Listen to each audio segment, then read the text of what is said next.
दोस्तों, आपने देखा होगा कि दुनिया भर में कई सारे महल बनाए गए हैं, लेकिन क्या आपने कभी भारत के महलों पर गौर किया है? भारत में एक ऐसा महल है जो एक तालाब के बीच में बनाया गया है।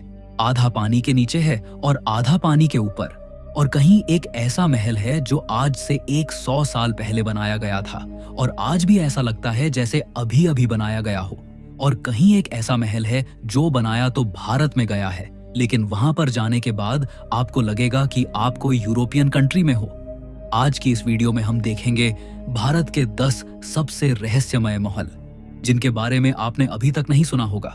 दोस्तों, वीडियो शुरू करने से पहले अगर आपने अभी तक हमारे इस चैनल को सब्सक्राइब नहीं किया है तो जरूर सब्सक्राइब कर लें, क्योंकि आपके एक सब्सक्राइब से हमें बहुत मोटिवेशन मिलता है और हम आपके लिए ऐसी और वीडियोस बनाते रहेंगे।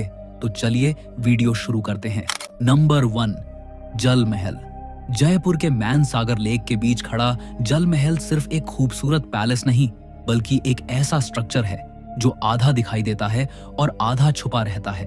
दूर से देखने पर बस एक फ्लोर नजर आता है, लेकिन असल सच यह है कि यह महल एक 5 स्टोरी स्ट्रक्चर है, जिसमें से 4 फ्लोर्स हमेशा पानी के नीचे रहते हैं। इसका कंस्ट्रक्शन 18वीं सदी में महाराजा माधो सिंह ने करवाया था, लेकिन यह कोई नॉर्मल रॉयल रेजिडेंस नहीं था। कुछ हिस्टोरिकल रिकॉर्ड्स के मुताबिक यह जगह एक प्लेजर रिट्रीट और डक हंटिंग लॉज के रूप में इस्तेमाल होती थी, यानी राजा यहाँ शिकार और रिलैक्सेशन के लिए आते थे। लेकिन जो चीज इसे सच में मिस्टीरियस बनाती है वह है इसका इंजीनियरिंग डिजाइन। एक ऐसा महल जो सीधे झील के बीच बनाया गया हो, बिना मॉडर्न वाटरप्रूफिंग के, फिर भी सदियों तक पानी में रहकर भी डैमेज न हो। यह अपने आप में एक रहस्य है। एक्सपर्ट्स के मुताबिक इसके फाउंडेशन में स्पेशल लाइम मोर्टार और स्टोन टेक्निक का इस्तेमाल किया गया था, जो पानी को अंदर सीप होने से रोकता है। यही वजह है कि आज भी यह स्ट्रक्चर मजबूती से खड़ा है। सबसे बड़ा मिस्ट्री है इसके अंडर वाटर फ्लोर्स। क्योंकि आम लोगों को अंदर जाने की परमिशन नहीं है, इसलिए यह फ्लोर्स लगभग अनएक्सप्लोर्ड हैं। कई रिपोर्ट्स के मुताबिक अंदर लॉन्ग कॉरिडोर्स, सील्ड रूम्स और वेंटिलेशन सिस्टम्स बने हुए हैं, जो यह दिखाते हैं कि यह महल अंदर से भी काफी कॉम्प्लेक्स था। एक और दिलचस्प बात, जल महल का डिजाइन राजपूत और मुगल आर्किटेक्चर का मिश्रण है, लेकिन इसका लेआउट काफी यूनिक है। यह एक टिपिकल पैलेस जैसा नहीं, बल्कि एक वाटर बेस्ड स्ट्रक्चर जैसा लगता है, जो अपने वातावरण के साथ पूरी तरह घुल मिल जाता है। और फिर आती है इसकी विजुअल मिस्ट्री। जब शाम के वक्त सूरज ढलता है और महल का रिफ्लेक्शन झील के पानी में दिखाई देता है, तो यह जगह ऐसी लगती है जैसे कोई डूबा हुआ शहर अपनी कहानी छुपा रहा हो। आज भी जल महल के नीचे छुपे हुए फ्लोर्स और उनके अंदर के राज ऑफिशियली पब्लिक के लिए अनजान हैं। और शायद इसी वजह से यह सवाल आज भी जिंदा है, क्या जल महल के पानी के नीचे अभी भी कोई ऐसा राज छुपा है जो कभी सामने नहीं आया? Number 2, Bangalore palace. बेंगलुरु के बीच एक ऐसा महल खड़ा है जो देखते ही लगता है जैसे तुम इंडिया में नहीं, बल्कि किसी यूरोपियन किंगडम में आ गए हो। यह है बैंगलोर पैलेस, एक ऐसा रॉयल स्ट्रक्चर जिसका डिजाइन ब्रिटिश कैसल से इंस्पायर है, और इसी वजह से यह बाकी इंडियन महलों से बिल्कुल अलग फील देता है। इसका कंस्ट्रक्शन 19वीं सदी में वोडेयार डायनेस्टी ने करवाया था। कहते हैं कि इस पैलेस का डिजाइन इंग्लैंड के फेमस विंडसर कैसल से इंस्पायर था, इसलिए यहाँ तुम्हें मिलते हैं टावर्स, बैटलमेंट्स और गॉथिक स्टाइल विंडोज, जो इंडिया के ट्रेडिशनल महलों में रेयरली देखने को मिलते हैं। अंदर जाते ही एक और अलग दुनिया शुरू हो जाती है। Grand halls, wooden carvings, royal paintings और विक्टोरियन स्टाइल फर्नीचर, सब कुछ इतना डिटेल्ड है कि लगता है जैसे टाइम यहीं रुक गया हो। वॉल्स पर लगे पोर्ट्रेट्स और डेकोरेटिव एलिमेंट्स एक royal yet slightly eerie atmosphere create करते हैं। सबसे इंटरेस्टिंग चीज है इसका interior woodwork. Teak would say बना यह महल अंदर से एकदम वार्म और डार्क टोन देता है, जो इसे थोड़ा मिस्टीरियस बना देता है, खासकर जब लाइट कम हो।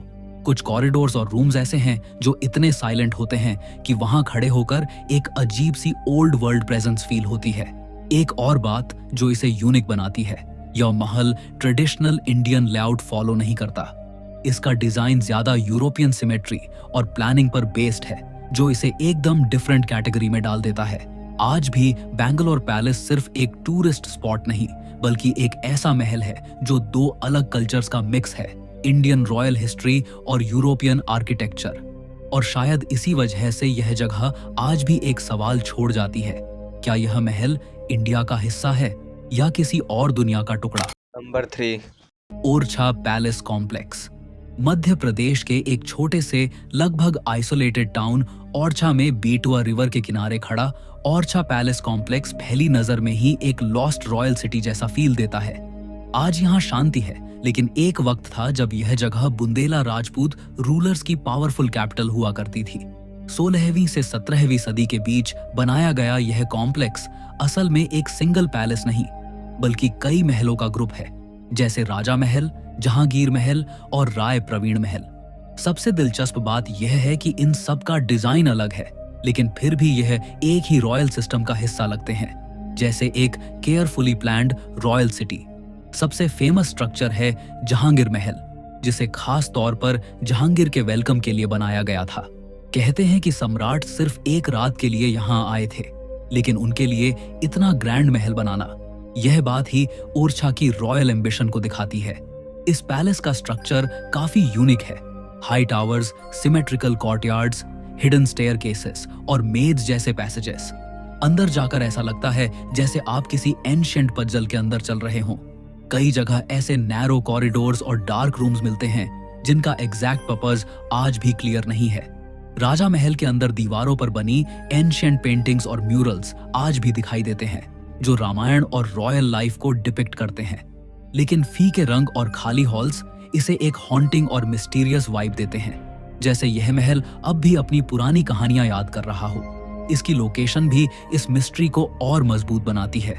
एक तरफ बहती हुई बेतवा नदी और चारों तरफ लगभग साइलेंट माहौल। रात के समय यह पूरा कॉम्प्लेक्स एकदम घोस्ट टाउन जैसा महसूस होता है। आज ओरछा पैलेस कॉम्प्लेक्स सिर्फ एक हिस्टोरिकल साइट नहीं, बल्कि एक ऐसा महल है जो अपनी खामोशी के पीछे कई राज छुपाए बैठा है, राज जो शायद कभी पूरी तरह सामने नहीं आएंगे। Number 4, चौमहल्ला palace. हैदराबाद के दिल में स्थित यह पैलेस पहली नजर में एक रॉयल कॉम्प्लेक्स लगता है, लेकिन जैसे जैसे तुम इसके अंदर जाते हो, यह जगह एक साइलेंट रॉयल वर्ल्ड जैसी फील होने लगती है, जैसे वक्त यहाँ कहीं रुक गया हो। चौमहल्ला पैलेस निजाम्स का ऑफिशियल रेजिडेंस था, जहां से वह अपनी पूरी किंगडम को कंट्रोल करते थे। चौमहल्ला का मतलब ही होता है 4 पैलेसेस, क्योंकि यह असल में एक सिंगल महल नहीं, बल्कि 4 इंटरकनेक्टेड रॉयल बिल्डिंग्स का कॉम्प्लेक्स है। सबसे फेमस पार्ट है इसका खिलवत मुबारक हॉल, एक ग्रैंड दरबार हॉल जहां निजाम अपनी रॉयल कोर्ट लगाते थे। यहाँ के ह्यूज झूमर, मार्बल फ्लोर्स और परफेक्टली अलाइंड पिलर्स एक ऐसा सिमेट्री क्रिएट करते हैं जो देखने में तो ब्यूटीफुल है, लेकिन साथ ही एक अननेचुरल परफेक्शन जैसा फील भी देता है। इस पैलेस का लेआउट काफी स्ट्रक्चर्ड है। Courtyards, lawn corridors, hidden rooms और रॉयल चैम्बर्स। कुछ हिस्टोरियंस के मुताबिक यहाँ प्राइवेट सेक्शंस और रिस्ट्रिक्टेड एरियाज भी थे, जहाँ सिर्फ रॉयल फैमिली या ट्रस्टेड लोग ही जा सकते थे। आज भी कुछ पार्ट्स पब्लिक के लिए क्लोज्ड हैं, जो इसकी मिस्ट्री को और बढ़ा देते हैं। अंदर रखी गई पुरानी चीजें जैसे रॉयल थ्रोन्स, विंटेज कार्स और पर्सनल बिलोंगिंग्स, यह सब एक साइलेंट स्टोरी बताते हैं। लेकिन जब तुम उन हॉल्स में खड़े होते हो जहां कभी हजारों लोग हुआ करते थे और आज वहां सिर्फ खामोशी है, तो एक अजीब सी फीलिंग आती है। रात के टाइम या ऑफ सीजन में यह पैलेस और भी ज्यादा एम्प्टी और हॉन्टिंग लगता है, जैसे यह जगह अब भी अपने पुराने वक्त को याद कर रही हो। आज चौमहल्ला पैलेस सिर्फ एक म्यूजियम नहीं, बल्कि एक ऐसा महल है जो अपनी खामोशी के पीछे कई रॉयल सीक्रेट्स छुपाए बैठा है, और शायद उनमें से कुछ राज आज भी बंद कमरों के अंदर छुपे हुए हैं। Number 5, Cooch Behar palace. Waste Bengal के एक क्वाइट टाउन कूच बिहार में खड़ा यह पैलेस देखते ही एक बात क्लियर हो जाती है, यह टिपिकल इंडियन महल नहीं है। इसका डिजाइन इतना डिफरेंट है कि पहली नजर में लगता है जैसे तुम किसी यूरोपियन रॉयल पैलेस के सामने खड़े हो। इस पैलेस का कंस्ट्रक्शन 19वीं सदी में महाराजा नृपेंद्र नारायण ने करवाया था, और इसका डिजाइन इटालियन रेनाइसांस आर्किटेक्चर से इंस्पायर्ड है। सेंट्रल डोम, लॉन्ग कॉरिडोर्स, सिमेट्रिकल लेआउट और परफेक्टली अलाइंड विंडोज, यह सब मिलकर इसे एक फॉरेन स्टाइल रॉयल स्ट्रक्चर बना देते हैं। लेकिन जो चीज इसे इंटरेस्टिंग बनाती है वह है इसका परफेक्ट सिमेट्री। पैलेस का हर पार्ट लगभग मिरर इमेज जैसा लगता है।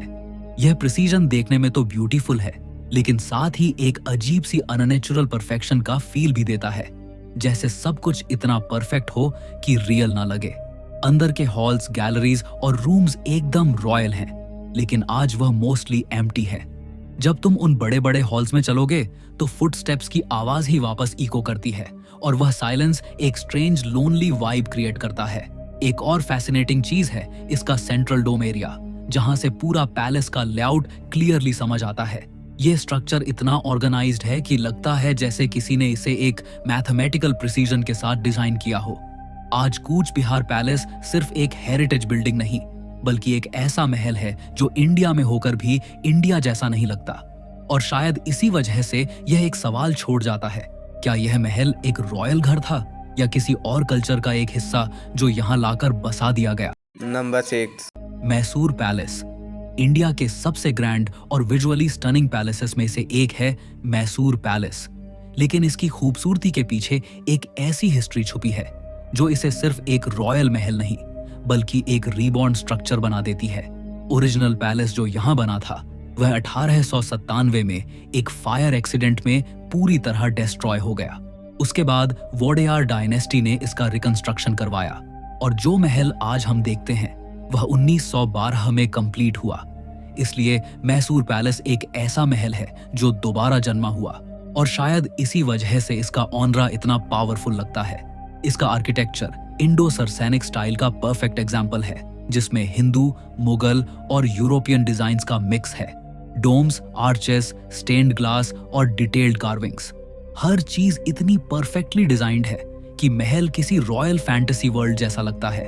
अंदर जाकर सबसे ज्यादा इंपैक्ट देता है इसका दरबार हॉल, जहां गोल्डन पिलर्स, हाई सीलिंग्स और इंट्रिकेट डिजाइन्स एक ऐसा रॉयल एटमॉस्फेयर क्रिएट करते हैं जो ओवरवेलमिंग फील होता है।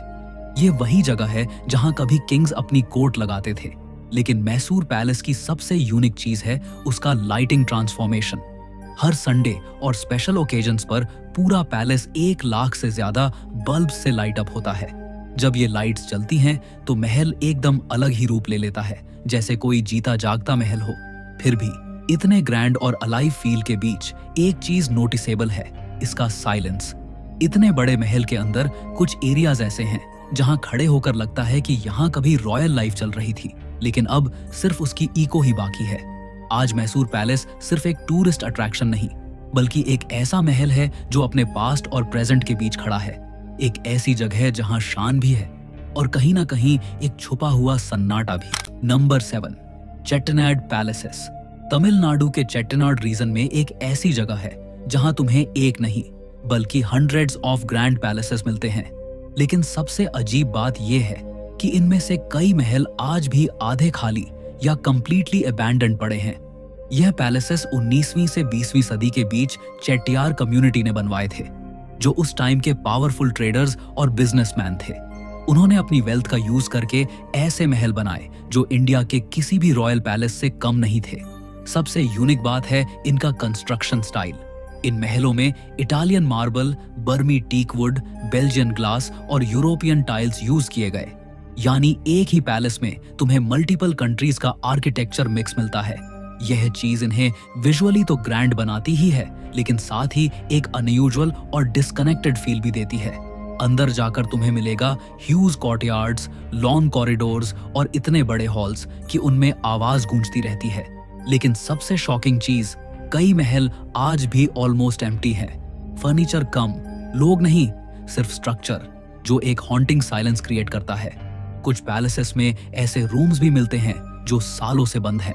लोकल्स कहते हैं कि इनमें पुरानी चीजें और फैमिली ट्रेजर्स अब भी लॉक्ड पड़े हैं। यह बात कितनी सच है यह क्लियर नहीं, लेकिन मिस्ट्री जरूर बढ़ जाती है। चेट्टिनाड के यह महल एक और रीजन से भी स्ट्रेंज लगते हैं, लोकेशन। एक सिंपल से रूरल एरिया के बीच इतने ग्रैंड और इंटरनेशनल स्टाइल के पैलेसेस देखना ही एक शौक जैसा लगता है। आज चेट्टिनाड पैलेसेस एक ऐसी जगह है जहां लग्जरी और लोनलीनेस दोनों साथ एग्जिस्ट करते हैं और यह सवाल छोड़ जाते हैं, इतनी शान के बीच इतना सन्नाटा क्यों है। Number 8, Padmanabhapuram palace. इंडिया के ज्यादातर पैलेसेस स्टोन और मार्बल से बने होते हैं, लेकिन पद्मनाभपुरम पैलेस एक ऐसा महल है जो इस रूल को तोड़ देता है। यह पूरा स्ट्रक्चर लगभग वुड से बना हुआ है और इसी वजह से यह बाकी सब पैलेसेस से बिल्कुल अलग फील देता है। 16वीं सदी में त्रावणकोर किंग्स ने इस महल को अपना रॉयल रेसिडेंस बनाया था, लेकिन जो चीज इसे यूनिक बनाती है वह सिर्फ इसका मटेरियल नहीं बल्कि इसका कॉम्प्लेक्स और मेज लाइक लेआउट है। अंदर जाकर लगता है जैसे तुम किसी एंशिएंट वुडन लैबिरिंथ में घुस गए हो। इस पैलेस के कॉरिडोर्स नैरो हैं, रूम्स इंटरकनेक्टेड हैं और कई जगह पर ऐसे हिडन पाथवे मिलते हैं जो सीधा दूसरे सेक्शंस में ले जाते हैं। यह डिजाइन शायद सिक्योरिटी के लिए बनाया गया था, लेकिन आज के टाइम में ये एक मिस्टीरियस मेज जैसा फील देता है।